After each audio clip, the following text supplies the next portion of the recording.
Good afternoon. Welcome to No Losses, Just Lessons with Saba Baptiste, and I'm Mike Trigg. Today, Saba, what's on the agenda? Well, today we're going to first acknowledge the Independence Day, which is July the 4th, which is today, right? Yeah. And we're live at Conan's, as you can see. They like barbecue on the 4th of July, and then we got a serious crowd in here. Yes, and it is considered to be the best barbecue in the Tampa Bay area. So obviously the customers agree. So that's what you see taking place here. What we want to do is make sure that everyone knows this is for educational purposes, and it is for empowerment and improvement of the Black community. So I'm going to read a little bit about what the Independence Day is about and what was taking place. Is that okay with you, Mike? That's fine. But before you do that, you see this hat I got on? Real Dad.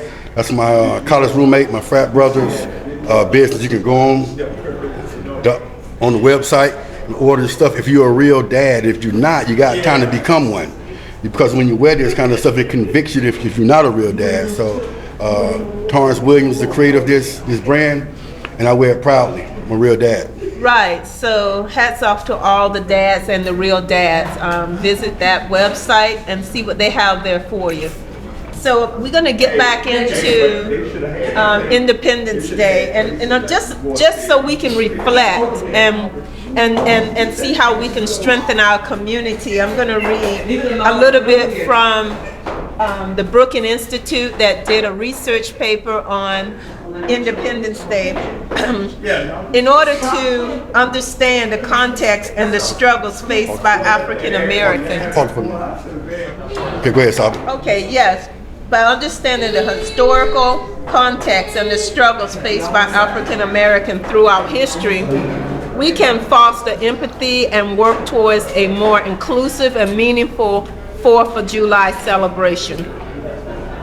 It calls for reflection, dialogue, and a commitment to actively to address the ongoing challenges that African Americans face in the pursuit of true freedom and equality. And so we're going to go down and talk about what was happening in 1776. If we know anything about history, we know in 1776 we were still enslaved in America. And here is some narrative, historical context from what was going on then. The 4th of July is a day of celebration and patriotism for many Americans, but for African Americans, it can be a paradoxical experience. On one hand, it represents the ideal of freedom, independence, and equality that the United States were founded upon. On the other hand, it serves as a painful reminder of the ongoing struggle for civil rights and racial justice that African Americans have endured throughout history. For centuries, African Americans have fought for their freedom and equal rights. From slavery to segregation to systemic racism, the journey towards equality has been long and arduous. While the 4th of July commemorates the signing of the Declaration of Independence, a document that proclaims all men are created equal, African Americans have often been excluded from fully experiencing the freedoms and liberty that this day represents. Even after the abolition of slavery, African Americans face oppressive Jim Crow laws, racial violence, and institutional discrimination that persisted well into the 20th century. The struggle for civil rights reached a pivotal moment during the civil rights movement of the 1950s and 60s, led by prominent figures like Dr. Martin Luther King, Rosa Parks, and Malcolm X. This movement aimed to dismantle racial segregation and secure legal protection for African Americans, but progress has been slow and the fight for equity continues today. Thank you. That was our piece on acknowledging this holiday and to ask everyone to reflect for a better future. And we talked about our history here in America, and so we just want to make sure we acknowledge that. Have anything to add to that, Mike? Well, I don't really celebrate the 4th of July, you know what I'm saying? Because of the stuff that you read, it wasn't independent. It didn't help us at all, to be honest with you. So that's why we're trying to have a Juneteenth movement right now in Tampa and everywhere, all the inner cities all over the country. But I just think that we got to do more for us. Even in this neighborhood, Carver City, it was all about, we didn't really worry about what's going on outside of Carver City. Carver City took care of itself. Right. We recycled that black dollar in this community 3 or 4 times before it left. So, all the lack of equality, when you're a black neighborhood, it becomes a village, and we lean on each other to get through. And we lost our way. It was things that we did in creating Black Wall Street, but when they got so disappointed and so upset with that, they dropped a bomb on it. So we gotta get back to that. Right. So it's to add, because as we saying, this is all about our history and our culture. One of the things we have to understand that Black Wall Street, which is Tulsa, Oklahoma, was just one of 60. Right. We had 60, and all of them were destroyed and blown up, and people was killed, black people were killed, and land was seized. So we have to know our history so we can be stronger for the future, and we have to take care of each other. We're the only group that do not take care of our people as a whole. Not all of us, but we're the only group, And I shared an experience with you earlier when I was talking about the televisions. Right. There was a person that I used to work with, and she was from Cuba. She was a white Cuban, and she said she was talking to her husband, and she was changing out her televisions in her home, and it was 6. And her husband said, I'd taken all the televisions down. She said, okay, replace them with the flat screen television. And she said, but those 6 that you took down, you make sure only Cubans get those televisions. We don't want no one else to get those but Cuban people. And somebody would say, oh, that was terrible, but guess what? She was taking care of her own. And I wonder how often do we do that by taking care of our own. So I didn't see her as a bad person. I saw her as an aware that it is her responsibility to take care of her own community. What do you have to say about that? I agree. I agree. But a lot of times, like, we got a packed house here today. So if y'all want to partake in this podcast, anybody in the audience want to partake in it, just come on up. I'll make room for you. But we have anytime that we've always tried to push for us, it's always been a lot of division. If you got a good thing going, somebody in the group's not going to be happy, and that caused the division. So when you have what you have in other races, man, they have a strong buy-in. So there's no way out. We're going to do it this way, and when they do it that way with a strong buy-in, it's going to be nothing but success. You're going to have I'm not going to say it's going to be easy or perfect, but it's going to be successful and together. But when you have, like, even Conan's, we got a good staff now, but I'm 13 years in. The first 5 years was hell, Thank you. And but the topic that we kind of got off. The topic we want to talk about today is men of culture and mental health. Yes. So I'm gonna get a floor to Ms. Saba. Yes. So what happens? That was a good topic when when Mike first brought it to me, and how we wanted to approach it. And so I went on and I started doing some research on the mental health black men. And one of the things that kept popping up is black men want to be able to take care of their families. They want to be able to be the breadwinner, and they don't want to be the only, but they want to be viable in their community. They want to be viable and respected in their families. And mental health have assessed that the first indicator that takes a black man out of the game is poverty. Right. Poverty, unemployment. Yeah, but me being a black man, I Right. just feel that you got to go get it. Nobody's gonna give you anything. We can say, oh, the white man holding me down, this person holding me down. At the end of the day, you gotta make a way. If you got those babies, you made those babies, so you gotta make a way to take care of them. You know, and once again, you always come back to the family dynamic. You know what I'm saying? So that's something that you should be planning to do, so it won't be as hard as it has to be. If you plan for it, that means it should be a smooth transition in your life. You get married. If you don't, even if you don't have to be married, but you and this young lady, y'all had a child together, and y'all understand the responsibility that is equally shared, you know, and that's what it is. But when you don't educate yourself a certain way, or you don't have a good job, and you're having a kid, it's already hard to get another kid.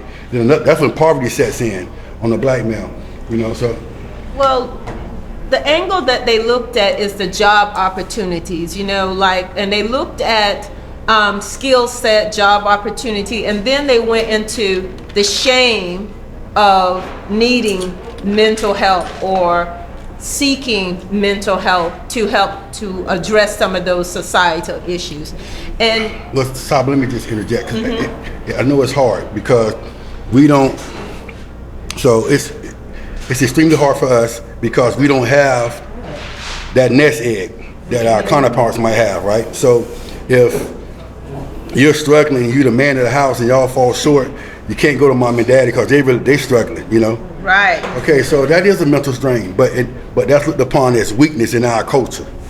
That's true. You know, so you That's know, true. like so when I was a kid, I think I told you, first time I heard my mom tell my brother she loved him, I was 24. And I said, damn, Mom, I ain't never heard you say you love me, you know what I'm saying? But it wasn't like she didn't love me, it's just that was a sign, we didn't say stuff like that, it was a sign of weakness in our race.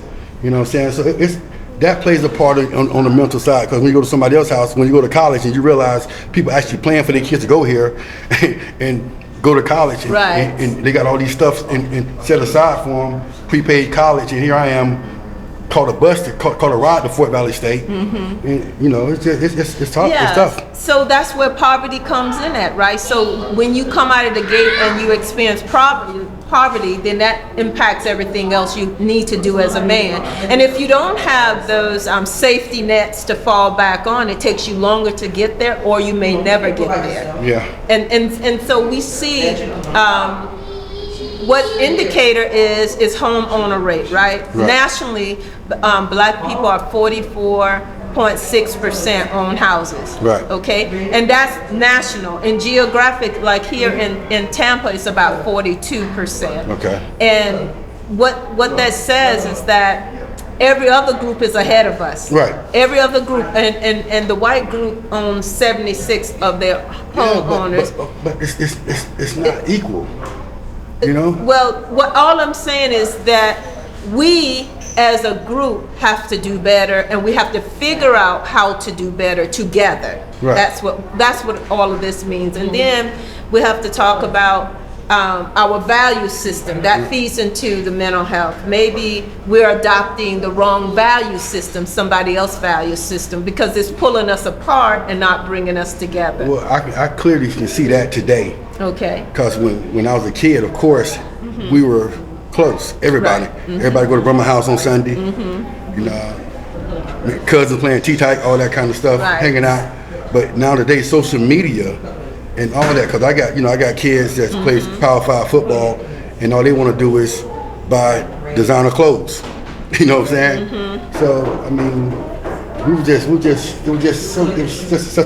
such a different time right now. Right, it is. So the question that we're trying to find an answer to is how to get back to our morals and values, and it's hard. But do we know what our morals and values are? Have we gone astray so far that we can't get back? Are we teaching it? Because one of the things we have to say, we used to value education. How did we used to value education? We taught our children from home. Yeah. When they first came into this world, they were being taught by their parents. Yeah. And so are we teaching our kids their history, their value systems, and then prepare them to go out into the world? Yeah, so I did that with Mike. Okay. You know, I mean, Black history, they say we got a governor right now that's taking all the Black history out of all the schools.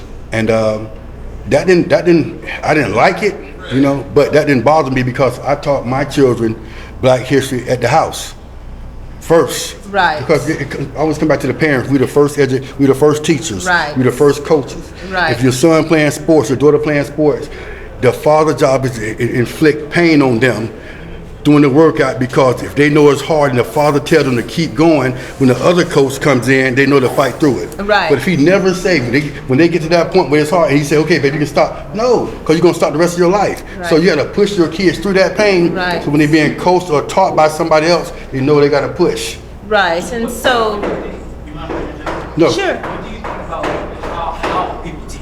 How people teach in your community? Like, what's the best way to teach in your community? Well, so parenting for me, I told my kids they had to be the best. I said being Black, to be considered the best, you got to be 10 times better than our counterparts.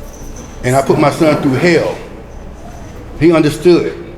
So not one, we're not a cookie cut, not one set of educational instructions work well for all students. Right. And so, Seeing you go through struggles and seeing you overcome well, those let me get in there for a second. If we're talking about technical, or we're talking about academics. Both. We can go both. Okay. We can go both. So if we're looking at children, we have to meet them where they are, right? And what really helps a kid, Mike is an excellent parent. I know that. I've known him for a long period of time, and at some point in time, he and his wife figured out their child was going to be educated coming from the home that prepares them for that hard training, right, that prepares them to push them through. What I don't want to advocate is that we need to treat our kids so hard and so rigid that they break, because times are changing now and things are different. We do need to increase the rigor of our kids, whether it's technical or academic, but we need to know it with the knowledge and the background. All right, so I hear what you're saying. So, no, I disagree. Okay. Because, and here's why. Because we got a two-parent household. Mm-hmm. I'm gonna be the asshole. Mm-hmm. I got to, Mm-hmm. because I want to understand that if you do this, you're gonna get these rewards. But your job as my wife, my significant other, is they're gonna come to you, they're looking for a way out. They're gonna say, Mama, Daddy's tripping. I don't need you to say, yeah, he damn sure is. I need you to say, no, he's pushing you to greatness. I agree with that. So it gotta be, you gotta good cop, bad cop. It gotta be that way. Well, let me just explain something to you. Go ahead. You got 73% of the Black household are single parents. That is an anomaly, what you're talking about. Right, you're right. talking about an anomaly. Okay, but okay, and you're and right. the community Right. has to be that support as well. But I taught school. Right. So I got my biological kids, which is 9. But I had every kid I taught. 9? I thought you had 8. No, I got 9 kids. Stop. But every kid I taught, they really became mine. Okay. And if they need Right. shoes, I got shoes. Right. Coach Little League football. I mean, it cost me like $3,000 to coach every year because people needed stuff and I had to go get it. Okay, so to your point, that's what we need, right? We need to solve the immediate needs of our children. And I'm going to quote one thing that I saw on The Greater Teacher, and I brought it up, Potter Elementary. Okay. 85% of the children that go to Potter Elementary cannot read. That's what it says, right? So whether we agree or disagree or not, it's our responsibility to those kids. Everybody should be concerned about those kids in that school. That's just one of many, though. Right, as a community, we should be concerned about that. And we should make an extra effort that our kids will not leave home unless they can read and understand how to behave in class, or how to be able, when they meet a coach like Mike, that's going to work with them and push them through their difficulties, that they won't give up. And we also, as a community, need to explain to them why they're doing it, why he's on them to push them through. Go ahead. How do you guys think the solution to really bring the community together? To make, not everyone's going to be part of it. Right. Obviously, but Right. How can we tell when the community is going where we want it to, versus to stay away from the people who don't want to be, who are just hateful, and Right. not trying to make it. Right. You want to take that? Yeah, go ahead. Want me to? Yeah, go ahead. Okay. One more time. Question one more time, please. How do we Coach know- Ross, go through the back door, Coach Ross. Go through the back door. Go ahead, you good? That's me. Go ahead, I'm sorry. So how do we know when the community is going in the direction where they're coming together rather than breaking apart? Like what signs and how will it be done? Well, How do you think? grades in schools, the school grade will be a little bit higher. Because right now, schools are graded. All schools are graded.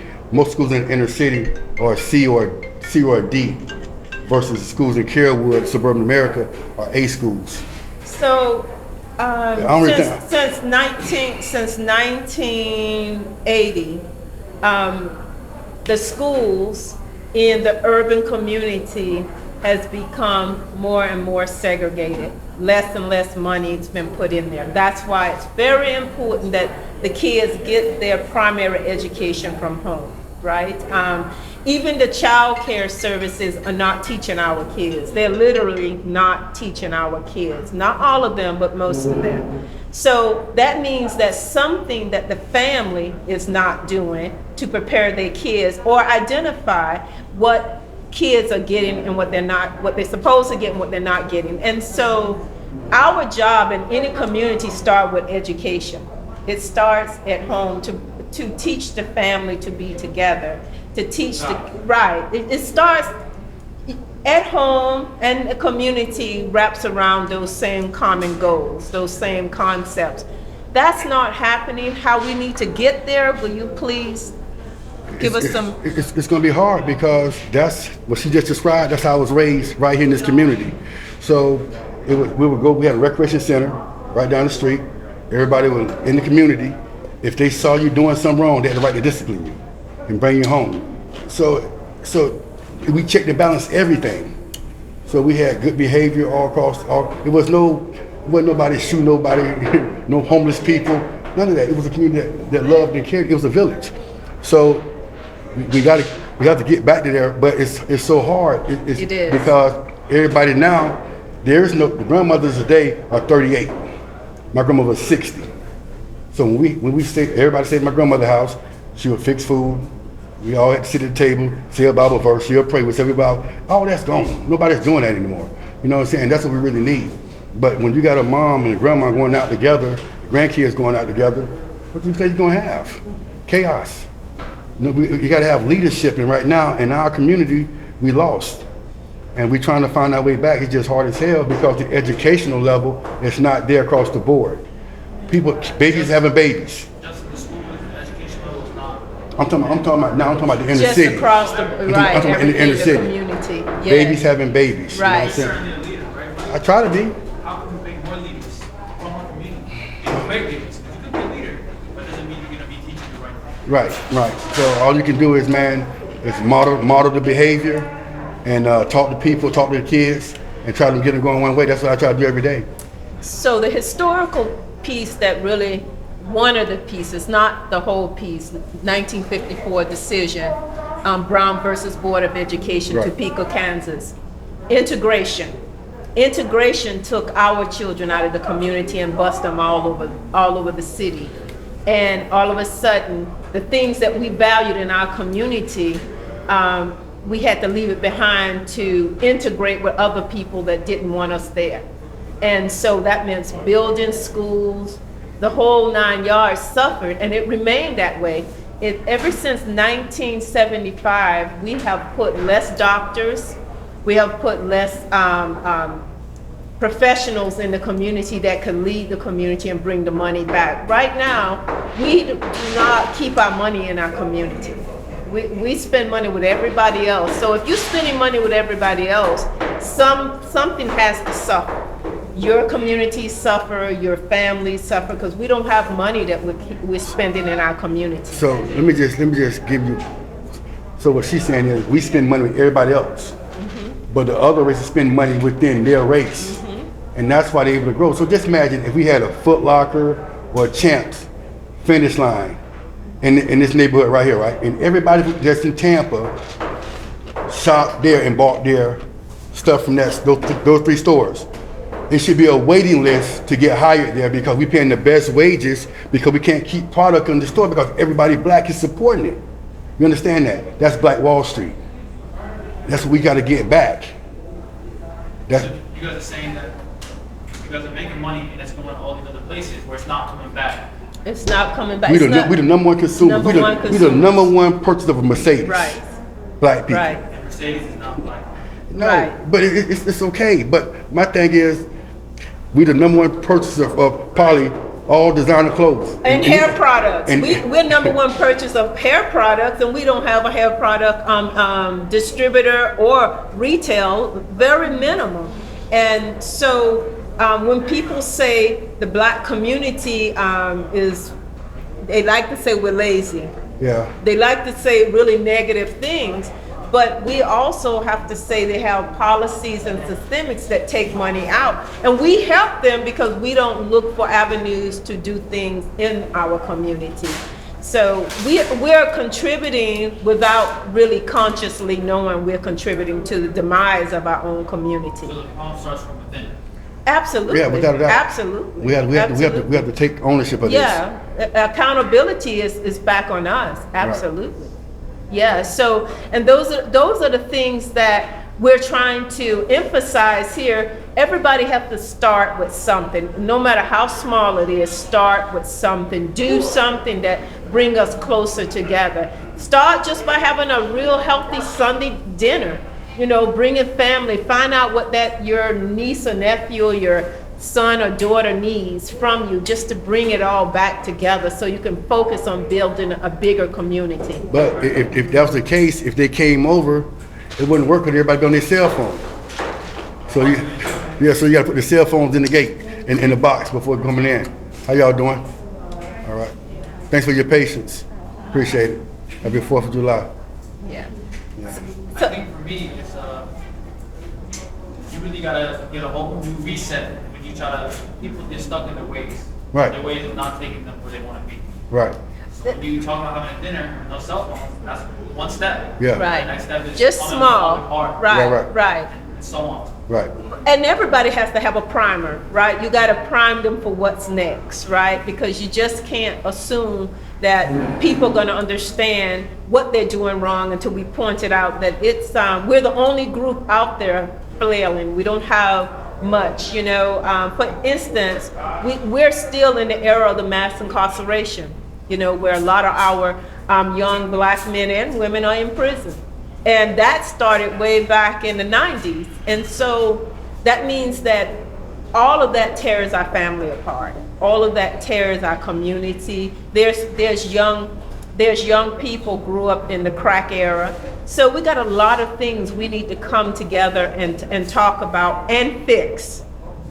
Now we in the action. We in the mode of action now because we all know the problems. We just need to fix them, come up with solutions. Does everyone really know the problem though? I think a lot of people don't know. I think so. I think they know, they don't care. Yeah. It's not that they ignore it, it's just that it's not of a concern to them.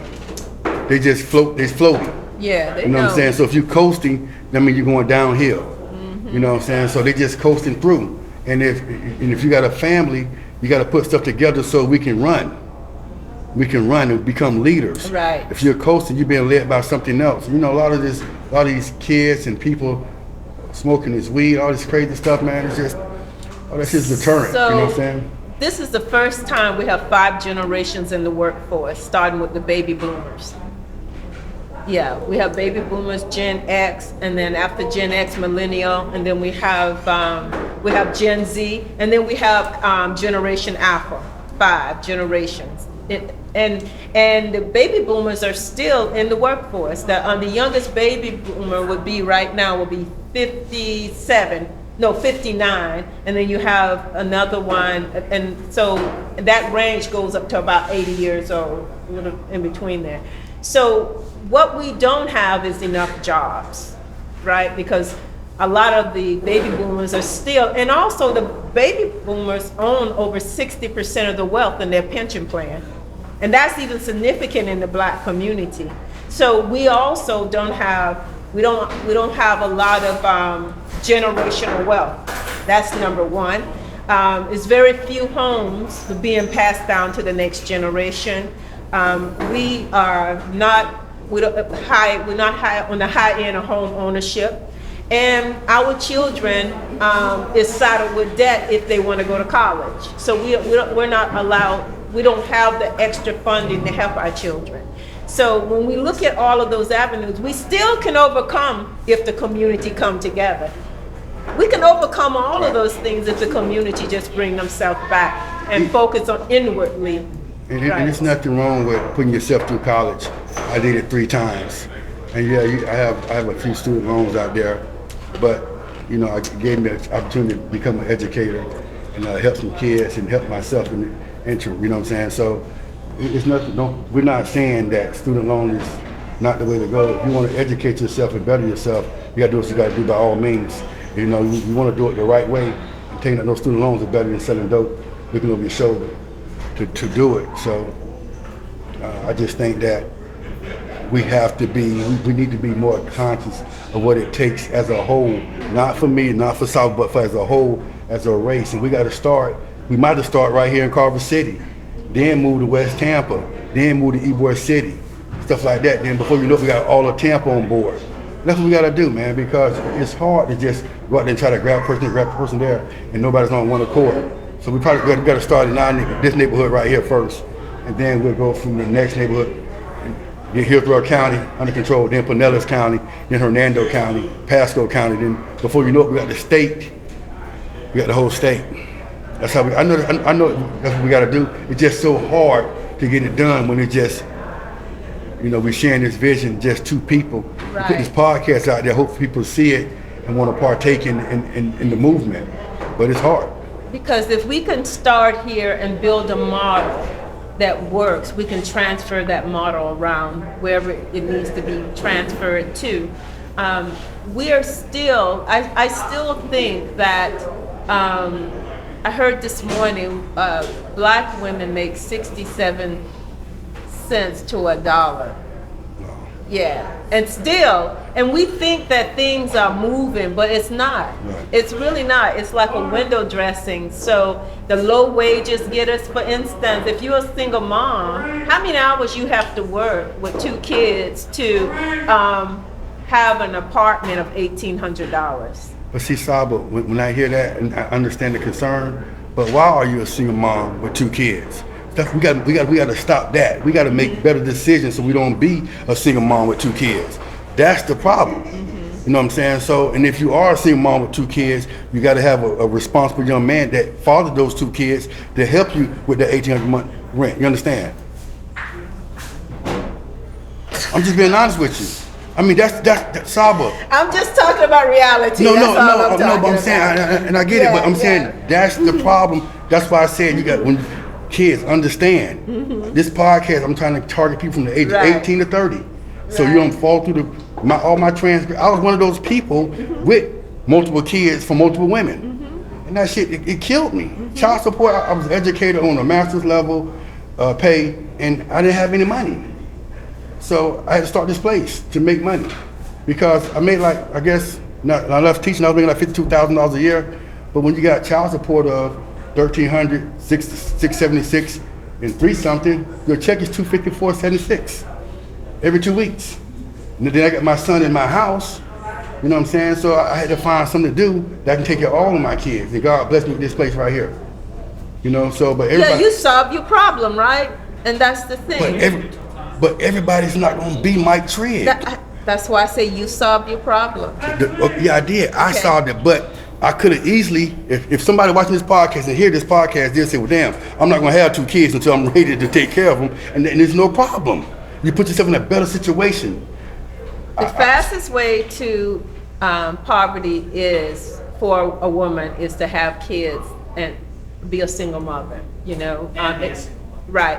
And to have a kid and be a single mother. So we would advise, but situations don't necessarily always come out that way, but we would advise them to reconsider withholding that until they figure out how they want their family to be and create a family, whether it's a responsible male that will come into her life and help her take care of those kids. But Saba, I know for a fact it's been guys, they have impregnated some women and say this is not the right time.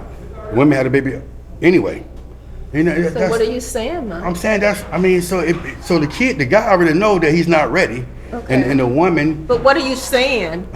I'm saying it puts those guys in bad situations, and intimate puts her in a bad situation because if he says he's not ready, that baby gonna fall on you by yourself. You know what I'm saying? So I mean, sometimes you gotta like that. We all make mistakes, and you gotta do what's best for you, and not. I just want people to be successful and have an easier road. Right, I agree with that. That I agree, and that takes planning, right? That's it. That's the key. Yeah, that takes planning. Why do you think people are getting into relationships if they're not ready? What do you say?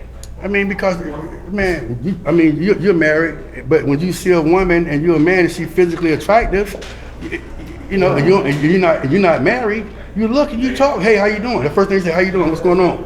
And it just sparks a conversation. We talked about that, I think, on the last podcast. Right. So, and that's the thing. Then one thing leads to another. You know what I'm saying? Then Saba say, well, where's this going? Well, I'm not trying to, you know, most guys I know, well, I ain't really trying to get nothing serious. Then, you know, the lady like, well, if she cut it off, she cut it off. Then the guy move on to the next one. I mean, I'm just being honest with you. If you're not trying to be in a relationship, but women have to understand this right here. Like I tell my daughters, if he say, nah, he ain't trying to do it, okay, move on. That right there. Can't be in the neighborhood. No, no. Right, you know what I'm saying? So if you say, okay, we can do this right here, and we hooking up, you're gonna lead to something else. One of y'all gonna catch more feelings than the other.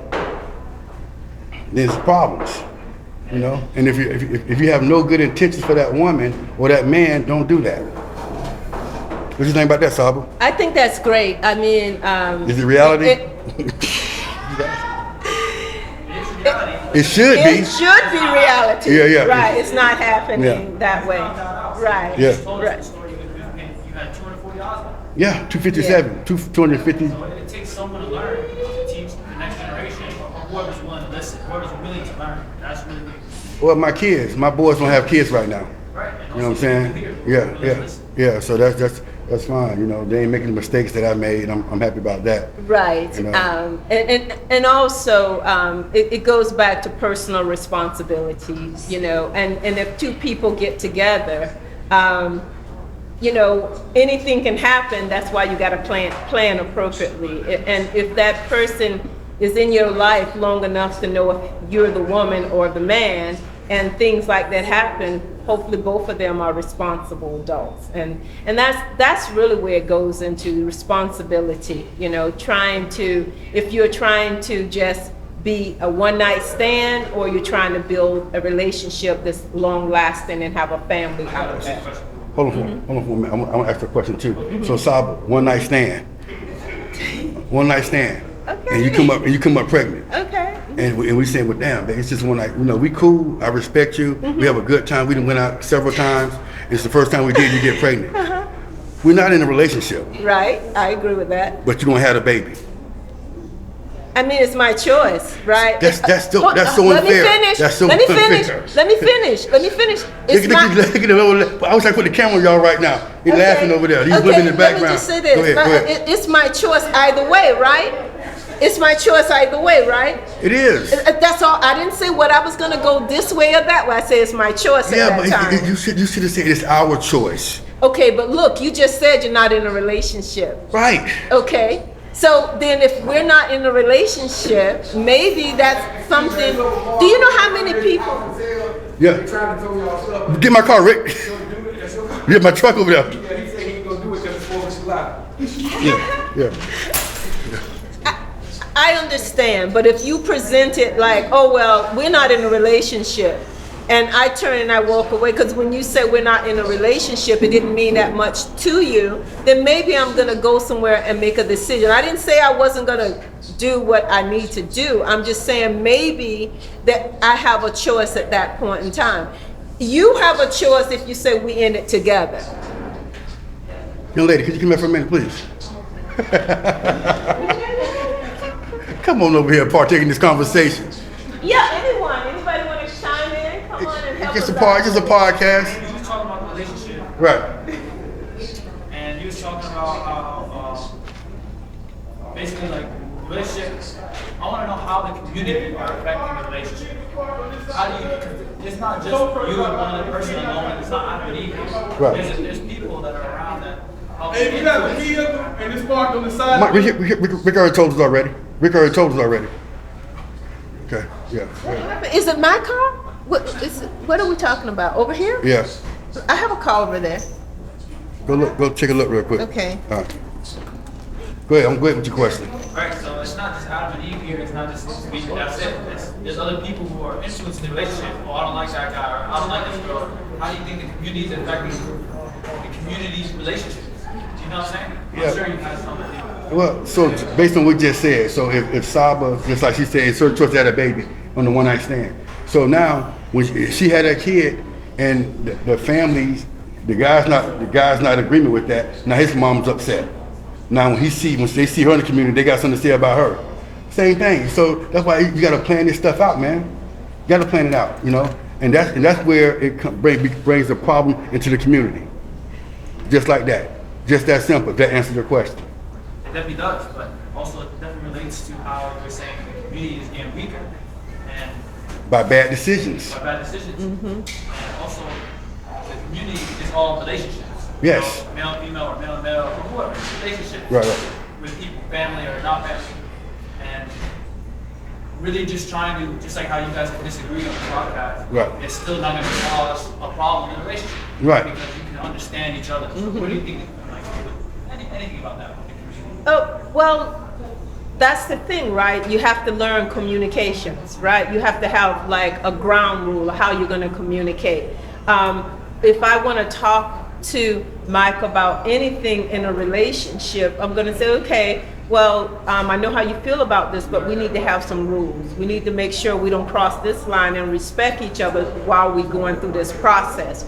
I think that needs to happen because remember I mentioned about primers. We have to start putting a framework around how we communicate and what we get out of the communication and agree. Sometimes it's agree to disagree, but you understand each other to a point that it doesn't crack or break the relationship.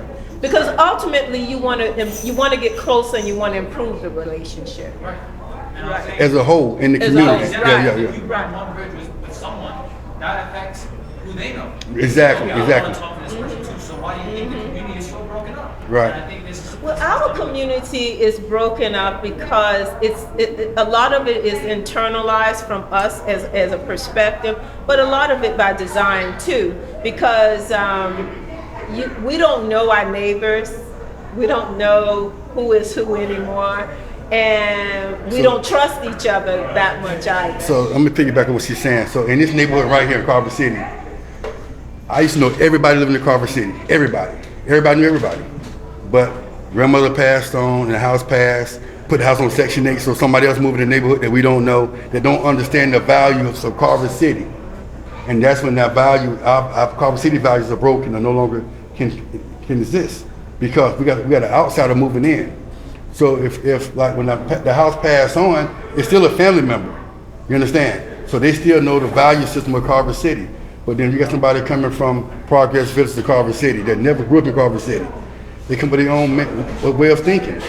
You know, it used to be a time where when you grew up in Carver City, when a person moved in, the neighbors would get together and bring a dish over to your house and welcome to the community. Yeah, but we don't do that anymore. You know, so yeah. What time is it? Well, I'm turning my phone back on. My phone is acting crazy. What time you got, brother? That's about it.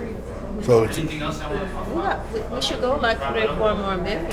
we Yeah, okay. because we want to at least do 30 minutes. Okay. Started kind of late. Okay. Yeah, so one of the things we touched on was mental health, but black males' mental health, and we said poverty, and actually they most likely will not seek mental health counseling. And then we talked about some possibilities of that causes mental health in the black community, poverty, not being able to afford or having jobs and being unemployed. Because still, even though you hear social media talk about and national news talk about black unemployment is the lowest it ever been, that's not necessarily true.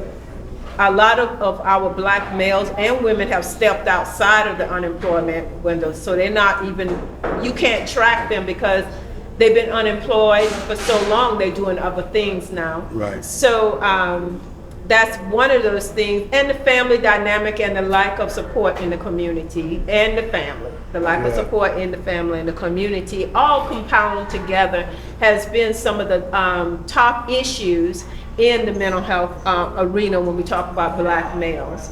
And all of those things we can fix if we all come together, internalize from home to community. We could fix that. And we talked about we're the only group that don't take care of our people as a whole. And then we have wealth in our community, but very few. It never impacts us as a group. Generational. It never impacts us as a group. So we do have a lot of things. One of the things I think we have participated in is individualism. Yeah. Right. I think that's what's really our real core problem. And you can never get ahead as an individual. Got to be a team concept. Yeah. Has to be a team. Has to be a family. Has to be a team. Right. Even in families, we have a lot of individuals.